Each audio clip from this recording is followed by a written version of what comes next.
I still think that you suffer somewhat from the transplanted idea of someone who's lived in a city and then occasionally visits a rural area. And I know that you want to get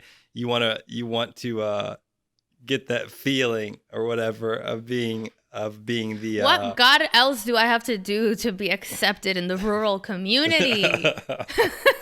I've lived in, like, I lived for what? It was like over a month in Vermont with a wood burning stove, which granted I had to ask you to make sure I wasn't burning down the house. But I mean, I've been in rural situations, but my parents is also a rural situation. Vermont was really rural. It's like, well, no, my parents also lived down a dirt road. I was going to say that's the same.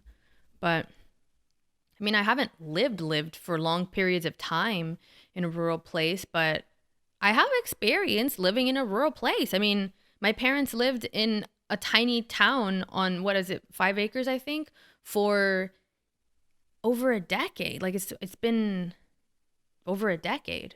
So, I mean, it's fine. You can. I'm not as rural as you. Okay, I didn't shoot a rifle at 7 years old. Yes, I'm not a rural child.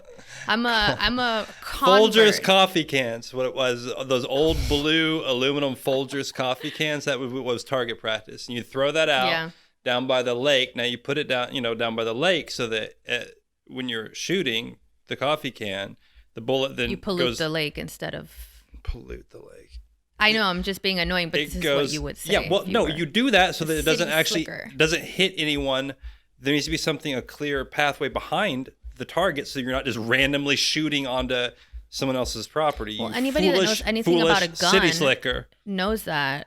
I mean, well, you think that all the country people are like, as soon as they spy someone walking across their fence line, they just open fire. Yeah, I know, but that's what I'm saying is that's not actually, people don't really like do that. I'm not fucking saying that. You're a danger you're a danger both to the city and the countryside.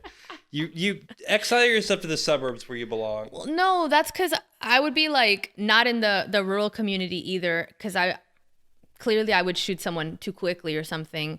But we probably shouldn't speculate. We actually probably should stop old speculating. Hag that lives in the forest type of thing, As long as you had internet. I mean, I gotta have a job. I'm not ready to start slaughtering the youth and selling them at my local gas station. Those are some rustic sausages they got for sale in that gas station. So that is rustic. Very rustic sausages that gas station attendants got cooking up. There was something I wanted to say about a transition that I think is going to occur in the near future, because I like to consider myself just say it. I like to consider myself a dilettante futurist. I like to dabble in futurism. I think that probably has to be my... Didn't you just now buy a phone that was 10 years old when you bought it? You don't know what futurism means. A futurist is somebody, basically like a science fiction writer who tries to make themselves be taken seriously so that they can give ideas about what they think will happen in the near future, and then people pay them. So a psychic. No, not a psychic, you fool. A person who's like, I imagine bubble trains or whatever, and then TED Talk or whatever invites them to be like, the future of bubble trains. The train's made of... That's a thing? That's a futurist. Oh my God, that sounds like so pseudoscience. No, it's not. Listen to my futurism. Listen to my... I'm trying to get a good mesmerism. Get my cloak back on. Yeah, that'll help. That'll help you be taken seriously. I do all my prophecy. Futurist. I do all my prophecy with my cloak. Oh God. Ow, damn it. This is okay. We are having some technical problems here. Damn it. Ah. That cloak is against you.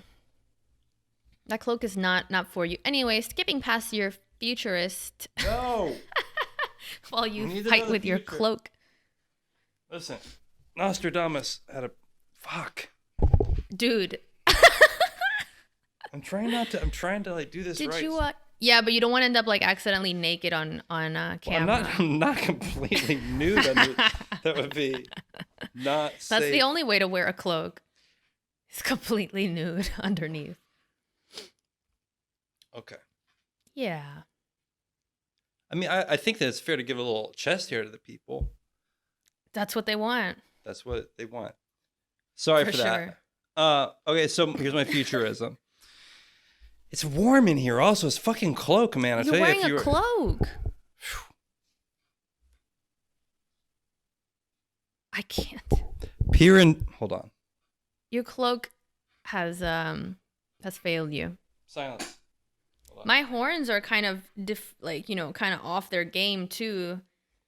It's a little low energy, honestly. Trying to, I mean, like who, me or the horns? Yeah, well, you got a little like, oh, well, I thought it was going to be low energy. I thought this was going to be a thing, and you're like, well, I'll just buy a headband with horns on it, Well, hey, buddy, all you have is a cloak, first of all, and I tried to do my spooky intro, and you're like, so you didn't even let me get into the mood. You shut my shit down. So here you go. Now you get this like red scare or whatever vibe from me. Peer into the future, for here is the future. Imagine a day when people who live in the countryside have high-speed internet. Starnet. I don't think that's what it's called, but something similar to that. It's called Starlink, isn't it? Oh, shit. Right. Silence. Well, Starnet is probably the internet. Silence! Peer into the future. Peer into the future when country bumpkins can surf the internet at high speeds. Now, I'm joking, but I'm not joking. Because think about this. This is one of the big parts of the rural divide. Give me my lighting.